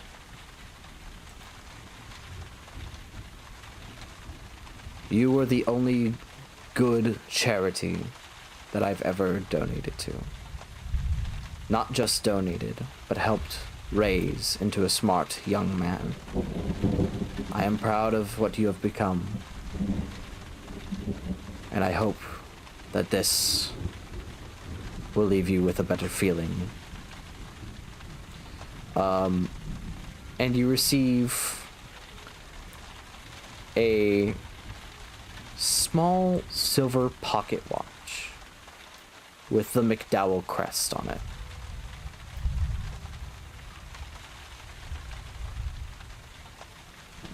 To my Kind of just take the pocket watch and stare at it. To my most faithful employee, Seamus Callahan. You were always the hardest worker of the bunch. I grant to you the deed to the docks, as well as a warehouse along the eastern coast. May it serve you well in all of your endeavors. He takes the paper in hand, kind of like crumples it and puts it into his pocket. The old man finally came through with it.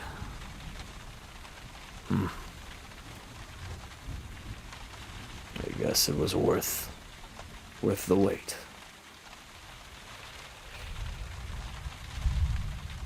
To my darling fiancé, I am sorry that we never did have a child, that we never did get married. But there's more to life than sitting around and waiting to grow old together. My dearest Nell, I hope that my death and this house brings you some comfort. As Edwin gives her a set of keys and a silver wedding band that was never worn.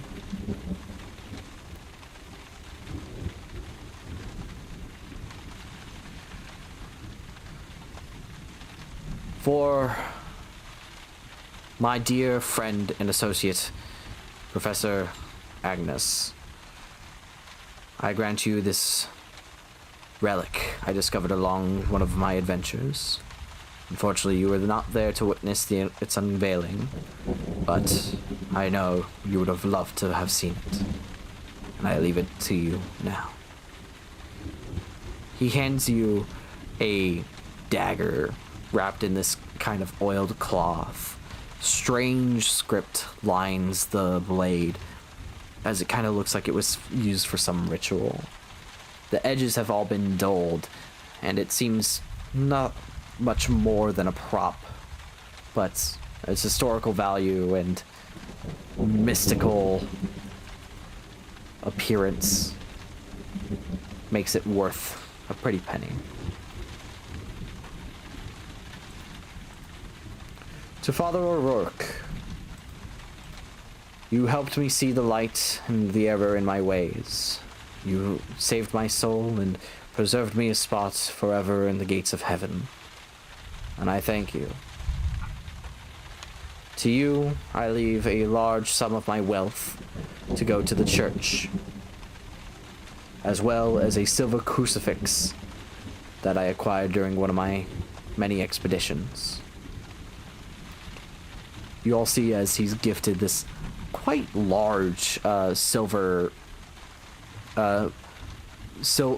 like cross that's emblazoned with all these like ocean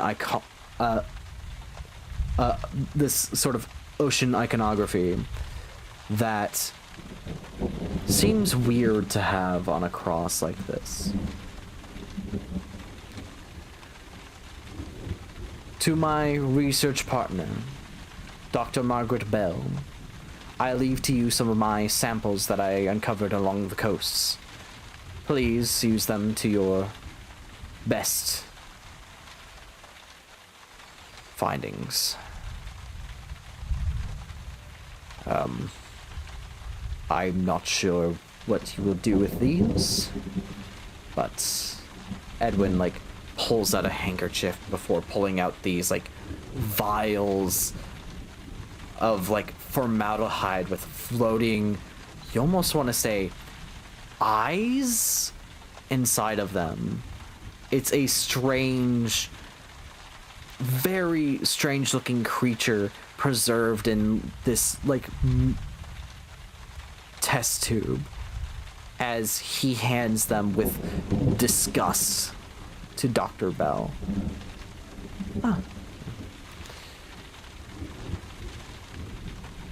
One of the anomalies that he discovered. Interesting. To my mentor,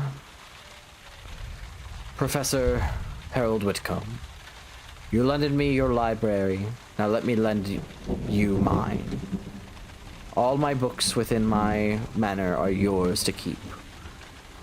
Please add them to your collection as you so let me use yours before. Now, there are quite a few many books within this manor, so I did not bring them all down here as that would be quite cumbersome for you, I presume, Mr. Whitcomb. Oh, yes, it would be. I don't think I could carry quite so many books. And for my business partner, Reginald Ashcroft, you were key to my success.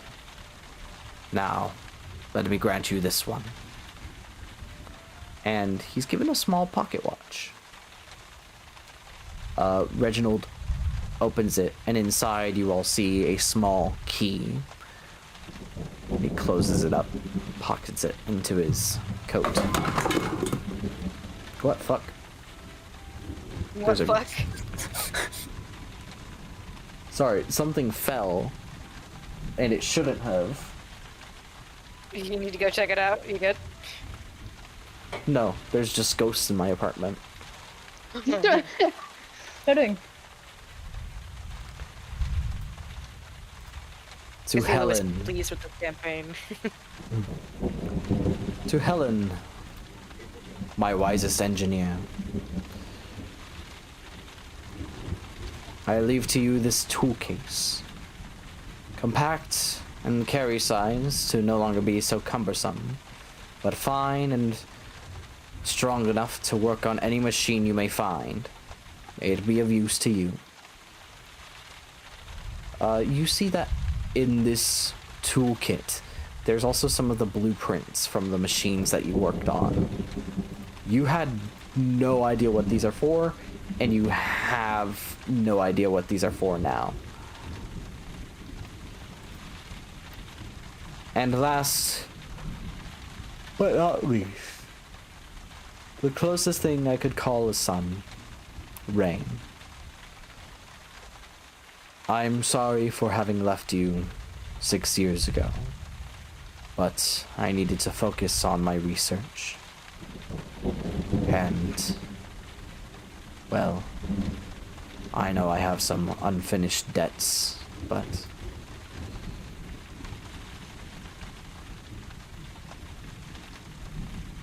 I'm sure it will find you well. I'm sure you'll know what to do with this when the time comes. And you are gifted a Mauser C96, a pistol with Franklin's initials etched into it and waves engraved along the handle. He kind of holds it in his hand, kind of jostling it, holds it up to the light and turns it. Puts it in his back pocket. And finally, I leave my research papers, my findings of all those long 6 years. I leave them here.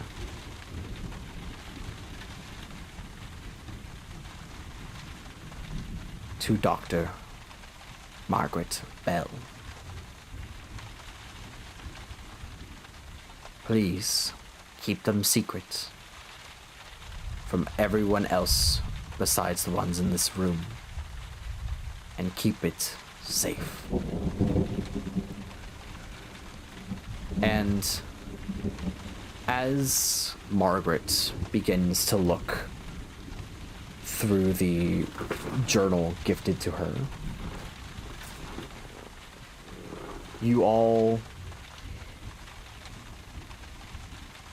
hear a loud thunder strike.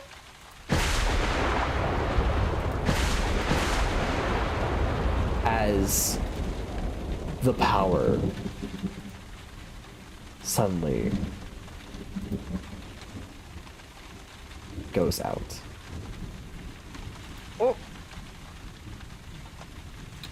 Oh. I believe I did it right, maybe not. I can only see around me. There you go. Yeah, I can see the radius around me. As the power goes out. Dear. Clara, get the candles, get the matches, we need to get the lights back on. You hear the thunder start to strike again. As you see the lightning flash into the room. You all see a vague silhouette in the window. As you hear... Where's the grid set up? Huh? Oh, sorry. Just go on with what you're doing. As you hear a loud gunshot. With the lights... Rain immediately stands up. The window crashes open. Rain starts to pour in. And the room begins to get... And everybody in the room begins to panic.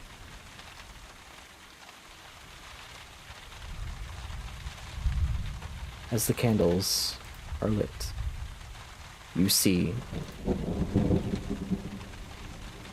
Dr. Margaret Bell dead on the floor. Oh. The journal that was in her hands gone, and wet footprints through the room. And that is where we're going to end the session today. Oh. A lot shorter than I thought it'd be. Oh, It's way shorter than I thought it was gonna be. I was booked till midnight, bruh. Introductory session. yes. suppose. Got all our characters introduced, got all the tech kinks kinked out. Oh, this can be interesting. Okay.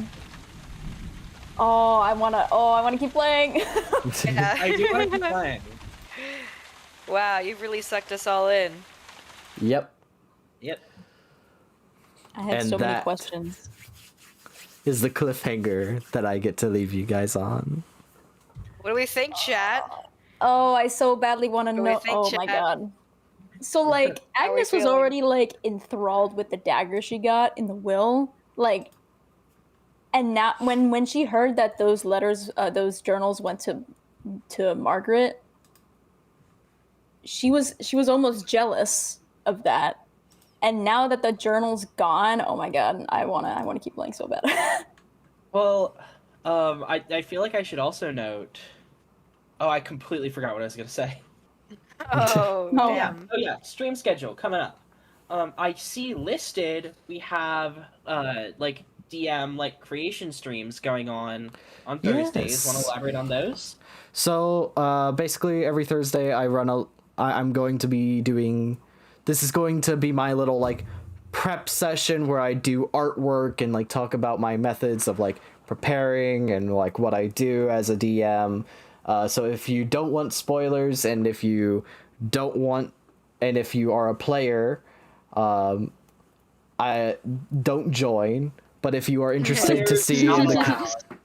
yeah, if you're interested in seeing the creative processes behind all of the stuff I do, and want to ask like questions and like see what's going on, that's what that's essentially going to be. Yeah. And you can find that weekly on I think it was Thursday 5 to 7. Yes. Yes. Also, hi Bob. Sorry I didn't see you. Thursdays 5 to 7 we have DM creation streams. We have our actual D&D gameplay on Saturdays 8, which is when we started, to 12 at the latest, I think is what we're planning, rather than it being Yeah. a full 4 hours. Obviously, D&D being what it is, this isn't D&D, but it's tabletop role-playing. Tabletop role-playing games being what they are, we can't always guarantee they will end at exactly the same time, so episode lengths might vary depending on like whether there's combat or whether there's a whole bunch of stuff that we need to get done. But we are going to try to keep it to 4 hours at the longest, you know? Yes. I tend to run my sessions with a set like start and set end goal. If we hit that goal earlier or later, that is how the dice land, essentially. If we do not make it to the end goal of the session, then I usually stop at the best point. And the end goal of this session was to get you guys into the mystery. I had lots of fun seeing Nice. everyone's characters. I feel For a little peek behind the screen, we created our characters almost completely separately from each other. Like, Yes. we got Yeah. to see like what archetypes everyone else is using, but as for like specifics, what personality you're going for, even necessarily our voices, we floated a couple ideas, but a lot of stuff we've come up with on this stream, and a lot of stuff Yeah. that we learned about ourselves. I did not expect Albert to be quite so pathetic as he is right now. that's positive, okay? Slash pause. I mean, we don't Slash have the little pause. emote of him being so sopping wet, the little baby Yeah. eyes. How I'm long were they so standing- excited. How long were they standing like near the fireplace? Because I think they probably dried off quite a bit. Hmm. No, he's always sopping wet. Sopping Oh wet yeah, is he's hard. always sopping wet. He's just a Sopping wet moist is boy. hard. Chronically. It's chronically chronically so sopping. sopping wet. This I wet also- cat. I also have something that I want to share because I share this with all the love in my heart. Where I'm set up right now in my living room, I have a stack of dad joke cards Oh, Ooh. that I can pull from at random. So let me do just that. I do. I'm excited for like next session for our characters to interact this is a more. pretty good one. Mhm. Yeah, I am very excited for that too. Especially because I really hope that we get to become like a more specific party. Because Yeah. I think there's agree. like a connection between Helen and Rain right now. But Mm-hmm. aside from that, none of the characters really care that much about each other. It's more of like a cool solidarity. Yeah, cool Yeah. solidarity. But that's very tenuous. So I wonder what's gonna happen to get the heroes closer together. You guys are kind of all sort of like, because when we entered the room, there were a lot of scholars in there. I feel like each of your guys' character was kind of an outlier in a way. Yeah, Yeah. except for Agnes. Yeah, so like I didn't really get to like Agnes didn't really get to like speak with the other I've PCs. pulled a dad joke card if everyone wants me to read it out. Sure. Okay, what side of the duck has the most feathers? The aft? The flip side, the quack. The outside. That's so dumb. what? The outside of the duck. Like, I was thinking of something like the butt quack or something like that. Yeah. That's why I said the quack. That's all I could think More of. clever than that. I personally have some comments to make.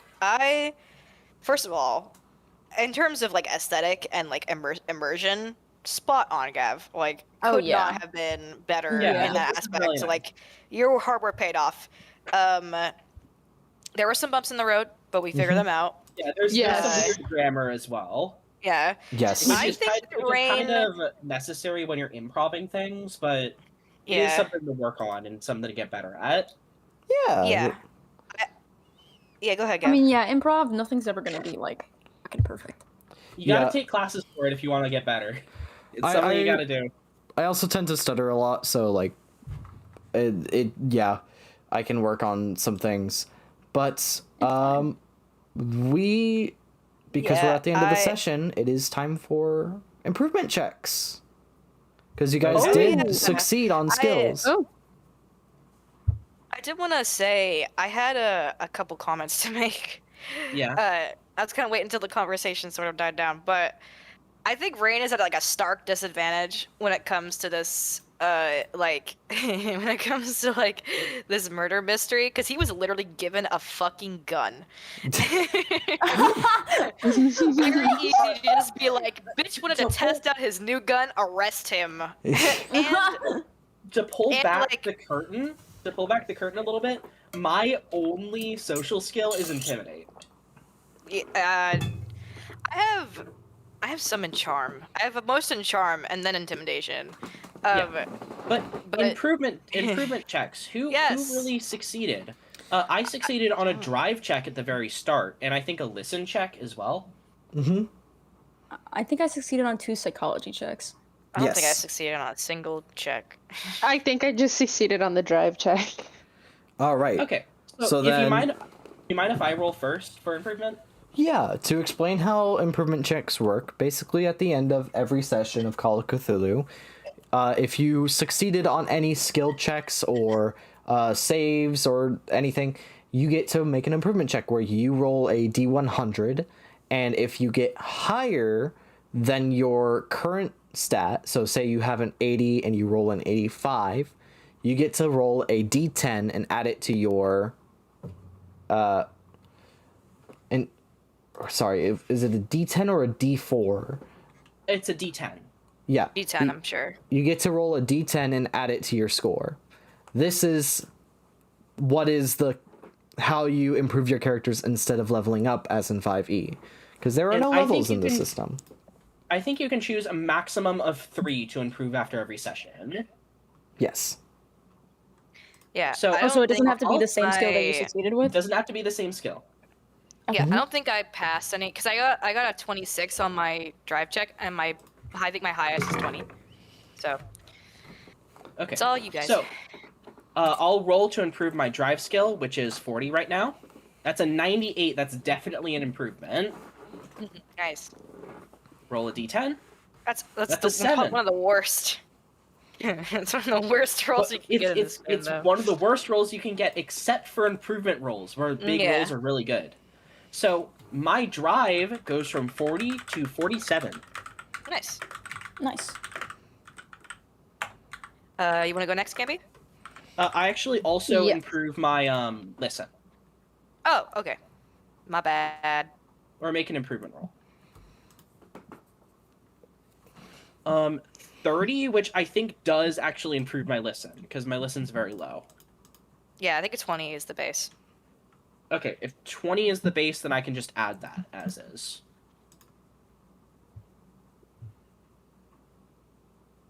Okay, so we just roll a d10.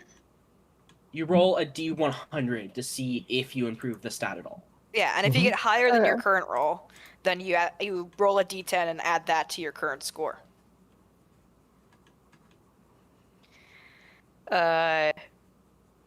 I want to say as well to anyone who ends up watching these like as VODs if they come out or as shorts, I'm sorry Did to I all roll the on the Brits. d10 to see how much I improved it by?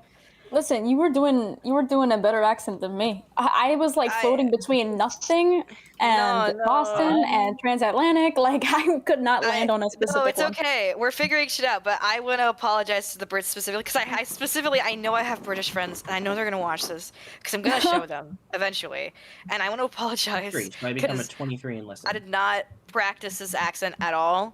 I just kind of have it. Because he's always had an accent. Like I told you guys at the beginning, like he's been a character for many, many, many years. But I've always given him a British accent, and I could not. Navy, no, don't judge me, Navy, please. I'm sorry. No, because he's always had a British accent, and I've always just done it in the comfort of my own home, so I've never had to worry. But now that I'm on stream, I feel all this pressure, and I like looked up like Right. difference between like posh and cockney and like different like areas, and I settled on like something between posh and cockney All of my because I feel characters like sound like they're from Brooklyn. it keeps falling on your end. Is that your end, Gavin? Do things keep falling on your end? Yeah, the ghost is angry that I stopped so ghost. soon. Well, in my case, The Helen's ghost was voice. very wrapped up in the session. In my case, Helen's voice is very similar to my voice, just at a lower pitch. Yeah, that's literally all Albert is for me too. Just a little bit of a lower pitch. Since he's a child, I can get away with it. Yeah, you I can get away with it because he's a kid. I think largely part of that is, what was I going for? Yeah, you need to make a voice be sustainable. Yeah. If that's the difference between a DMPC and a player character. A DMPC is going to talk a lot less. So, or not DMPC, like NPC, that sort of thing. Anything that the DM runs is going to talk a lot less. Mhm. So they can afford to have funnier voices. PCs kind of have to tone it down a little bit to make it so that you can keep it up. But as I also, said, Helen's it's voice is okay to basically it's okay mine to with a lower like pitch. not be great at it at first and then improve Yeah. like Yeah. throughout. Because that's what I'm hoping Maybe- for me is like if I can settle on something, I want to be able. Yeah, I'll suck at it at the beginning, but I want to. It'll grow into itself by the end, you know. Yeah, exactly. And I think another thing that's true about Helen is that you're like, oh, you're playing a girl do a higher voice, but I don't think Helen has a high voice. She doesn't feel like she does. Yeah. Good. Yeah, I see Navy in chat also says that his trick is to have an activation phrase in a sentence that he says out loud so that he should know how it sounds. And I think that's a great idea. Having just like a phrase that gets you into character or makes it to where you can do that voice no matter what. I think it's an excellent idea. That is So Yeah. I think that's something I kind of had to trade out of me in my time being a DM, which I feel like I should note. I am myself a DM, not DMing this time obviously, but I've been DMing for like more than half a decade at this point, as well as playing for about the same amount of time. Yeah, like I think Brennan Lee Mulligan put it best in an interview that I watched. I of love him Brennan lately. Logan so much. The way, Platonically. the way he does female voices, especially, is that it's not higher pitch where it's in your head voice and it's all airy and breathy and whatnot. It's just softer, more relaxed. You're talking like this, and it's a little, like, calmer, and it's not really like you're just changing the pitch like a lot of people would have you think.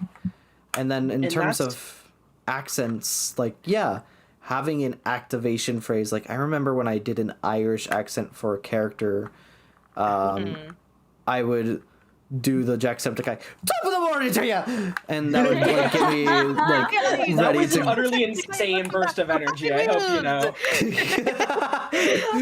And that would give me, like... I remember from that specific interview with Brendan Lee Milligan, he said, not sure if that specific one or if it's a different one that he did, but he talks about how he oftentimes uses his own voice when he's voicing, like, cool women or villains, which I think is so fun. Yeah. Also, I really hope that you didn't like Evelyn, because that was the intention. Yeah. Oh yeah, that was the Sorry, intention. I don't like to call young people. I mean, she's my age, but like, she's bitch. Like I. Yes, she is. Stop getting on my back at the business. very end. Nosy. Very The nosy, situation. yeah.